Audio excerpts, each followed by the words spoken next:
guys, Jenny with On Fire Fit, and welcome to the introduction of Pour Into Your Core. Today I am going to give you the overview of what we are going to do, and there will be some attachments that you can print out if you would like. Those are things that are going to be something you might want to focus in on.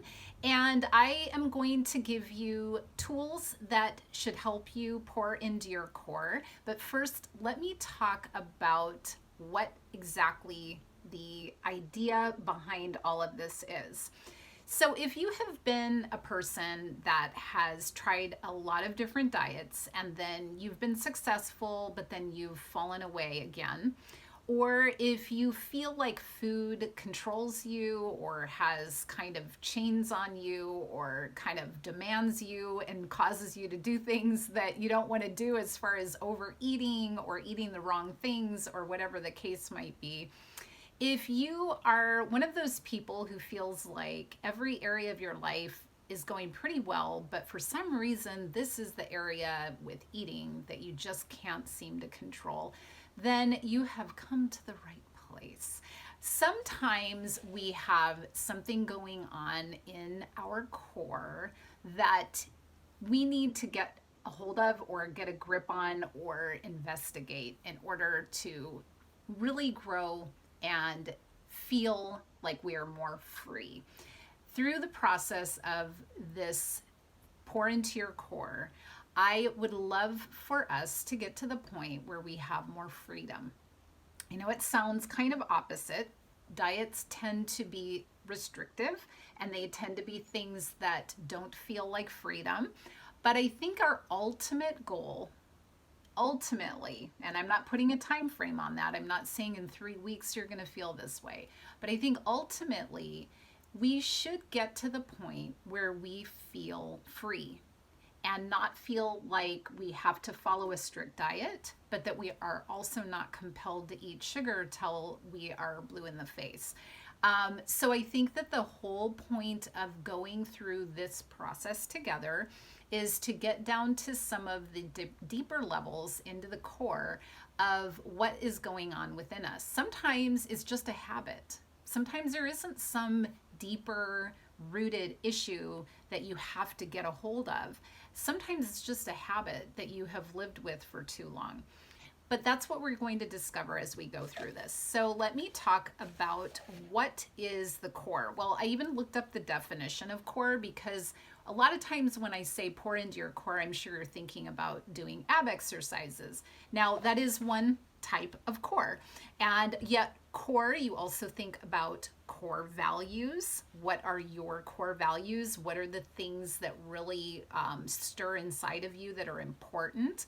I talked to a bunch of my people this last week, and a lot of the core values are honesty, forgiveness, love, perseverance.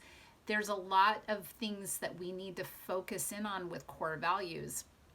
The core is also something that you think about with an apple, for example, where the core is the part where the seeds are. It's where the fruit grows out of. And if the core is rotten, then the fruit is rotten. And if we don't have a strong core, we don't have a good foundation for our life. So that is what we're talking about here. We are going to really pour into the core of who we are, and that's going to include the physical.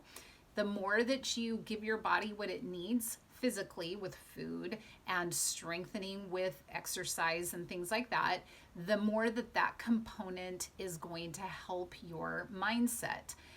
But if you isolate that and you just try to strengthen your core only by eating perfectly or exercising perfectly, eventually you're going to get to the point where you're not being perfect. And then what do? If you fall apart at that point, you're really not free, right? You really don't have a sense of strength that's built into you that is resilient. And that's what we're trying to do through this. So I am not a proponent of just handing out a diet. I will give you grocery list. I will give you ideas for how to eat correctly. But if that is all you do, this won't last very long. I truly believe that we have to get into a deeper level of our core of what we are building inside. And so that's going to have to do with the way that we think and even our spiritual life, because I believe with all of my heart that because we were made in the image of God and because we were made to be in a relationship with Him, that we all have a lock that needs a key. And a lot of times the key that people try to put in that lock might be food, it might be alcohol, it could be drugs, it could be any number of things. Typically things that people keep putting in to that keyhole, but it never really turns the lock. It kind of fits for the moment, but when you actually try to turn it, it doesn't open the door. And so as long as we are trying to put a key in, even if it fits, because it might feel good in that moment to give in to all that junk food, or it might feel good in that moment to take that drug, or whatever the case might be, that does not open the door to freedom. And so the sooner we realize that really God is the key that not only fits the lock, but turns it and opens the door, the sooner that we will build a deeper level of connection to Him and our core will strengthen. So I will highly encourage you, if you feel ever overwhelmed by all the different things that you could do with your life to improve, that you would always go back to your relationship with God and who He says you are. Don't get too wrapped up in being perfect the way that you eat.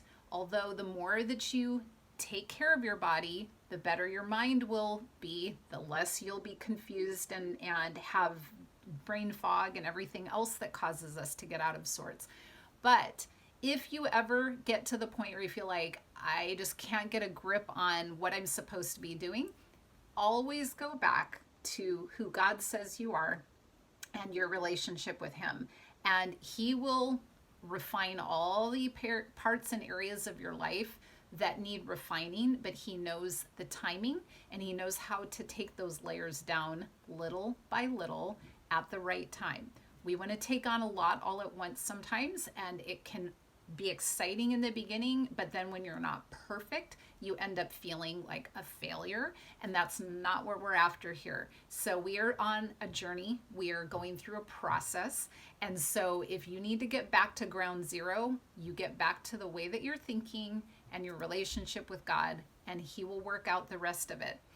As I go through this, I am going to be giving you a lot of different things that you can implement, and it is up to you how much of it you want to do. I will have a lot of videos. I will have a lot of written, printed things that you can print out. You do what you want. You take in as much as you want. You do as much as you want. I'm just going to provide the tools, and then you're going to choose which things stick and which things don't. Some things are going to be more maybe abstract and deeper thinking, so that we're getting into the core of how you're thinking and what you're telling yourself on a day-to-day basis. And those things take a little more thought. I'm also going to give you little hints, like, as I was talking to one of my friends the other day, she said, I just ate so many grapes, and I know it's a lot, those are high in sugar. And I'm like, well, if you freeze the grapes, you'll probably eat fewer of them. Those are like the simple little basic things that we sometimes just forget. And we'll talk about stuff like that too. But I really think that as we try to get deeper into the core of who we are and really let God kind of open up those little things inside of us that we really need to depend on Him for, the more freedom we will have in the long run. So I want to take this in a couple of phases. And the first phase is what I call cleanse your palate, and every day is trash day. Okay, so this is how we are going to start off with what we are doing. You're going to pay attention to what you are eating and what you are saying to yourself. When I say cleanse your palate, that means that if you have been in a state of overeating or overeating sugary, salty, processed, fast food type of thing, we are going to start cleansing that palate. And that is why I say every day is trash day, because instead of waiting till a better day or Friday, whenever your trash goes out, every day you're keeping it out. It's every day is trash day. Get it out of here. As we cleanse our palate, not only the food that we put in, but the thoughts that we are allowing in and the conversations that we all have within our head. Some of them are positive and most of them aren't. But as we start to learn those things, we are going to be cleansing our palate. So, a couple things you're going to do is you're going to be eating whole foods the way that God made them. And that means that if it had to go through a factory to get to your shopping cart, then you're taking it back out of the cart. If it's already into your house, I would say get it out of there, because a lot of times what people will do is eat up what they have so that they don't waste it. You are not the trash can. Get it out of there. And sometimes it is even more of an eye opener when you have to throw away food that is junk instead of just eating it and treating yourself like the trash can. Because when you wait to do that, you are not taking care of your body or valuing your body at all. You're acting as if you are a trash can, and you're not. So get it out of there. Now, does that mean that forevermore, from here until eternity, you're never going to eat sugar or a chip again? No, not at all. That is why I started all of this off by saying that eventually we want to get to that sense of freedom, so that if you have a few bites of dessert, you're really okay. And it doesn't send you into a tailspin to eat 9 more cookies or whatever. This is a process, but in the beginning, you have to get your taste buds clean. You have to know what real food tastes like again, and you have to start adjusting your habits. So we're going to start in this beginning phase with really cleaning out all that junk and cleansing your palate, putting in more of the whole foods. And like I said, I'll have some things that you can print out if you want to take them to the grocery store. You might already be doing this, so you don't even need it. If you don't need it, that's fine. I would also like you to take that other section that I talked about with the way that we're thinking and really start to pay attention to what you are telling yourself. What is inside of you in the core of who you say you are? Do you tell yourself all the time that I just don't have any willpower? Do you say it to yourself or say it out loud? I have people telling me all the time that they don't have willpower. I just don't have willpower. You do have willpower, you're just choosing not to use it. And so now you are going to choose to use it, because as long as you have the power of the living Christ living in you, you have power. And that is his will for you. So we do have it, we just choose to use it or not use it at times. So you're going to choose to use it. You are also going to pay attention to the condemning thoughts that you say to yourself, the things that tell you that you never get it right, or that you are always failing, or you've always tried diets and they never work. This isn't a diet. This is a God refining process of building a healthy core. Because as you build a healthy core, you bear healthy fruit. And that is how we are going to do this. So start journaling it. Start paying attention. Write down when you are I do it in the morning mostly, but write down, I've been saying this about myself. What is the truth? The truth is what God told you. And the truth is he made you, and he made you in his likeness. So therefore, all that garbage you're telling yourself is not truth, it's a lie. So we are going to be rebuilding that core by doing that. I will also have something that you can print out if you would like, that just talks about who you are. And that is going to be more from the mind and spiritual aspect. And I will attach that as well so that you can print that out if you want. Basically, what that one will do is tell you a statement, and then you'll go look up the Bible verse that goes with that statement. And what I've done is I write out the Bible verse. But those are things that you can use to start pouring in the truth into your core so that your mind starts to think correctly. Instead of acting in the way that you used to be, you're acting as the new person that God says you are. And so as we go, that's going to be phase 1. Phase 2, you're going to, now I'm not going to tell you how long phase 1 is at this point, because we're all on a different path with that. And I don't think that there's a hard and fast rule. I will go into the next phase later so that you can start adding that in when you're ready.